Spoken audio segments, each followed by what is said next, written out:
Once again, I've got to thank one of my clients for giving me a podcast episode on a silver platter. I never have to think about these things. I just have to pay attention to what my clients are doing, what my clients are asking. And I think you probably know at this point, I coach leadership teams as a group, and then I coach my CEOs one on one. And I was on a coaching call with one of my CEOs just yesterday, and he just looked unhappy, felt very guilty, felt like he was being an absentee CEO and he needed to apologize to his team, and he wanted to talk to me about what he could do about it, that what was going on, why was he kind of AWOL from his normal CEO job. So I said, well, tell me, what are you actually doing that makes you feel this way? And he said, well, first I've been doing a better job taking care of myself. I've been exercising where I haven't before. I'm playing more tennis. I'm doing these things. And okay, what else are you doing? Well, I was at an industry conference for a little while, helping represent, our company and helping represent the industry. I met a few clients, long-term clients, but I didn't really do any work, just kind of shook their hands and had some lunch with them, walked around the office and one of the job sites and said hi to some of the workers and talked to them for a little while. But I haven't gotten involved in any detailed customer service issues. I'm not closing deals. I feel like an absentee CEO. Like I should be doing more. What's stopping me? And I kind of laughed and said, "You're doing the job you need to be doing. Well, all those things you're doing, including taking care of yourself, that's an important job of a CEO." And I see CEOs struggle with this all the time, and it causes confusion for them. It causes stress on their team. The role of the CEO is not very straightforward to most entrepreneurs who become CEOs. I mean, most entrepreneurs started off, as did, this CEO I was talking to. Most entrepreneurs start off with their sleeves rolled up. They are doing all of the work themselves.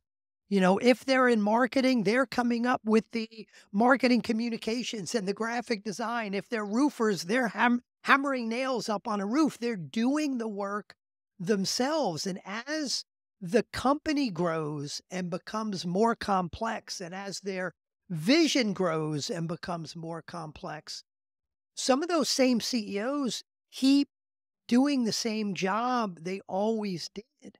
They're working in the business, they're not working on the business. And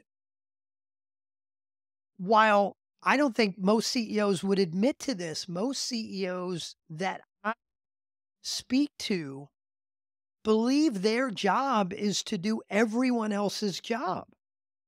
I was talking to a different CEO just the other day about key performance indicators for his team. What were the two or three measures of success that were critical for each of the members of his team? And he was having no problem going through that. And then I said, what about you as CEO? What are your measures? And he said, well, I guess my measures are just to make sure everybody else is meeting their measures. No, that's not the role. Yes, that's important. That's part of what you do. But the CEO has a very important, very different role than just making sure everybody else is doing their job.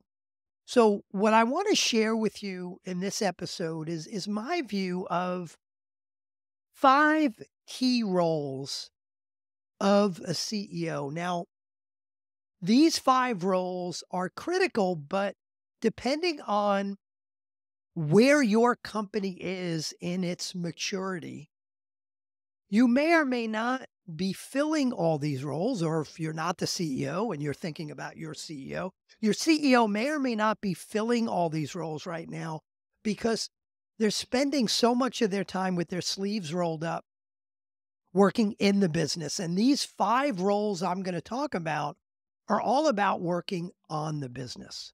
So this is an evolution because early on, if you are a, you know, $2 million company and you're a CEO with maybe a leadership team, maybe a bunch of helpers around you, yes, you've got to have your sleeves up working in the business. But even there, we ought to be spending some of our time working on the business. Now, if you're a $30 million company or a $50 million company, you need to be spending most of your time working on the business, and you should be fully transitioned into these roles that I'm going to lay out. So let me take these one at a time and lay out these roles. So remember, there are 5. The first one, in no particular order, is the role of being a visionary for the business. The role of a visionary means that as the CEO, you own making sure there is a crystal clear vision of the future 10 to 15 years out, 5 years out, 3 years out, 1 year out. What is your company going to look like, taste like, smell like, sound like, feel like? And some of those things you've got to make sure you are thinking about, deciding on, communicating, or things like what's the core purpose of the business?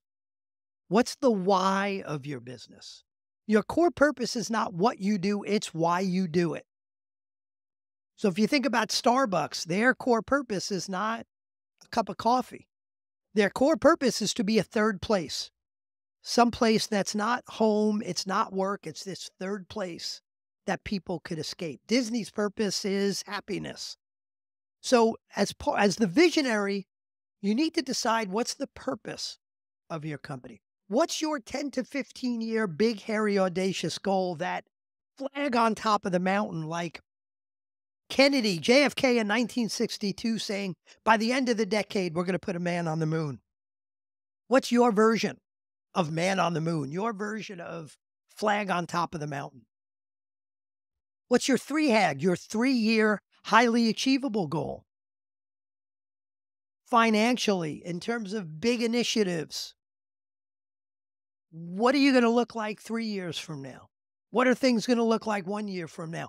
So as the leader of leaders, as the CEO, you need to own that vision. Now, by the way, that doesn't mean you need to come up with that vision by yourself. If you're surrounding yourself with the right team, with the right leadership team, you've got a bunch of folks that you should be collaborating with on that. But at the end of the day, you as the CEO need to own that vision, and you need to make sure everyone on your leadership team, that they are all evangelists of that vision. So ultimately, the whole company understands that vision and understands their role in the vision. That's a big job.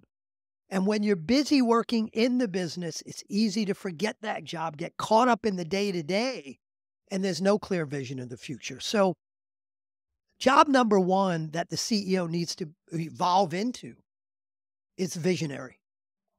Job number 2, I'll call the ambassador, and I'll thank my friend Brad Giles, who wrote a book called Made to Thrive about the role of the CEO. He was on an earlier podcast. I'll thank him for that term. The ambassador role is really a twofold role. There's the internal ambassador and the external ambassador. So from an internal ambassador standpoint, it's the role of owning culture, owning a set of non-negotiable core values within the organization. It's the role of communicating the vision internally to your team. It's the role of keeping your fingers on the pulse of morale and passion and engagement within your organization. One of the measures of that might be an employee net promoter score.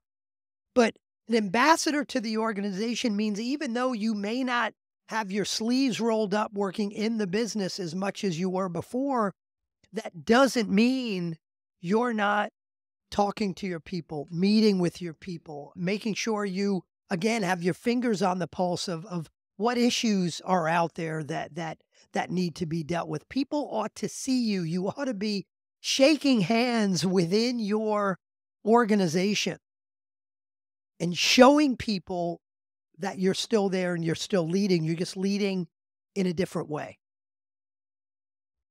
So there's the internal ambassador role where you own culture and morality. That, by the way, that's not owned by HR. It's easy to pawn that off on HR.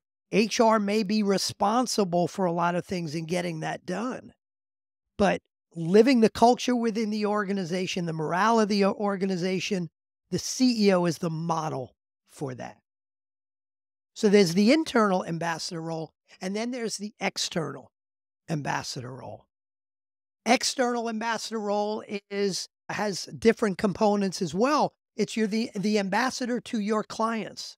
You ought to be out there having lunch and dinner with your clients, shaking hands with your clients, making sure your clients are happy, finding out what else your clients need. With your prospects, you may not be the one identifying the new prospects and closing the deal anymore, but where and when might you be needed to be that final event that closes the deal, that prospect that's kind of hovering on the wall, but now you as the CEO are going to go in and close the deal. So part of the external ambassador role is clients, prospects. There's an industry role.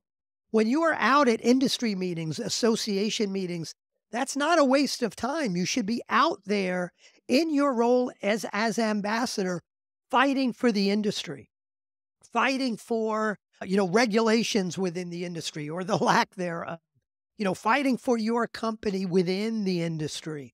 The external ambassador role is being an ambassador with your key vendors as well. It's also, from a public relations standpoint, what could you do to be out there, press, media, whatever it is, getting the word out about your company, about your industry. So the ambassador role is job number 2, and that's both internal and external. Number 3, I'll just call the team builder role. And by team builder, I do not mean trust fall exercises, holding hands. That's not what I mean. By team building, I literally mean you own building the right team, surrounding yourself with the right people, creating what I always call a breakthrough leadership team. The CEO owns that role. The whole idea of making sure you have the highest performing, most talented team, improving what I call talent density, increasing your talent density indicator, which is your percent high performers minus your percent underperformers. That's your job as the CEO. Because by the way, if you don't surround yourself with the right people, you're going to wind up getting pulled back into the business. So job number 3 is team builder. Job number 4 is you need to be the model for accountability. Accountability at many different levels. Accountability by function. Making sure each major function, sales, marketing, finance, technology, research and development, talent development, operations, etc., that each function knows what's expected of them, knows what their specific measures of success are, and they're being held accountable for that. So there's accountability for function. There's also accountability for major priorities and initiatives. There's accountability down at a task level. Not that you have to be involved in every task, but as the leader, you get what you tolerate. And you are the model. There's no way your company, your team members are going to be accountable and hold themselves accountable if you are not being accountable to the things you commit to. You as the leader need to set the model for that. It also means you own what I call the planning and communication rhythm. Annual planning meetings, quarterly planning meetings, monthly check-in and education, weekly accountability meetings, daily huddles. From an accountability standpoint, it's the weekly accountability meetings that are most important. You need to set the agenda. You need to set the environment and set the tone for holding people accountable to what they commit to.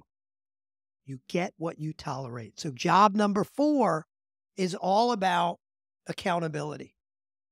Job number 5 is, as my friend coach Kevin Lawrence, who was also on a earlier podcast episode, would say, you've got to put your oxygen mask on first. Job number 5 is taking care of yourself. So when I was talking to my client CEO that I mentioned earlier, and he was saying, well, I'm spending more time exercising, I'm playing tennis, I'm taking care of myself, I'm spending more time seeing the family. That's part of your role. That's not being an absentee CEO. That's putting your oxygen mask on first. You can't take care of others until you get good at taking care of yourself. Mind, body, and spirit. So taking care of your mind, your emotional well-being, your intellectual well-being, reading books, whatever it takes to take care of your mind. Again, emotionally, intellectually, your body. And this is always the toughest area for me. And I've gotten a little better recently, thank God. My wife is a health coach now, so it makes things a little easier. But, exercising, getting out there, playing pickleball, or tennis or walking or running or going to the gym or whatever. Exercise is not only good for the body, it's good for the mind. And I've been disciplined in so many areas of my life, but I've been so crappy about keeping with an exercise program. And now that I've been doing it regularly just for the last bunch of months, I feel such a difference. Energy level and my ability to take care of the things I need to take care of. So there's mind, body, and then of course there's spirit. Having a set of personal values that you live by that I hope align with your company values. Having a life's purpose that, again, I hope aligns with your company purpose. And maybe for you, part of the spiritual nature of things is religion. Whatever it is for you, putting your oxygen mask on first around mind, body, spirit, that is part of your role as CEO. So again, the 5 roles. Number 1 is visionary.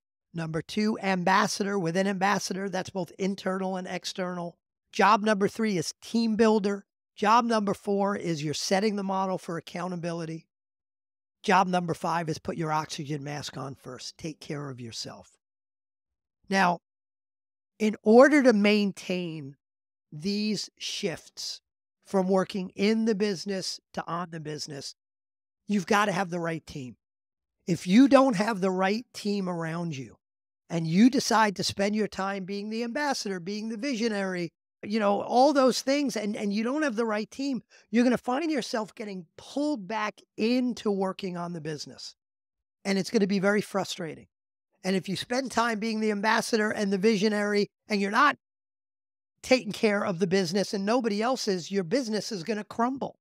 So in order to make these shifts, in order to evolve into the role you should have as a CEO, number 1, you've got to have the right team around you. People you trust, people who could work in the business while you're working on the business. You need what I call, of course, a breakthrough leadership team. I have a book that I happen to have written based on that. It's somewhere here. Here it is. For those of you watching on video, if you need it, read this book. It talks about all this stuff. But you've got to start making that shift. And even if you're the CEO of a $1 million or you're trying to get to your first million, you need to start planning and preparing to make these shifts. They're not all going to happen at once. They're going to evolve at different stages of the maturity of your company. But you need to make these shifts. You need to have a breakthrough leadership team so you can evolve into the role you need to be at as a CEO. And frankly, a role you will, once you get used to not feeling guilty. It's a role you will love. It's a role you'll have that you can go on vacation for 2 weeks and the company could be better without you because you're getting out of everybody's hair, and they could do the job without you because you provided all this guidance and vision for them. So, as I always say, you can't have a great company without a great leadership team. Can't have a great leadership team without a great leader, without a great CEO. Let's go make it happen.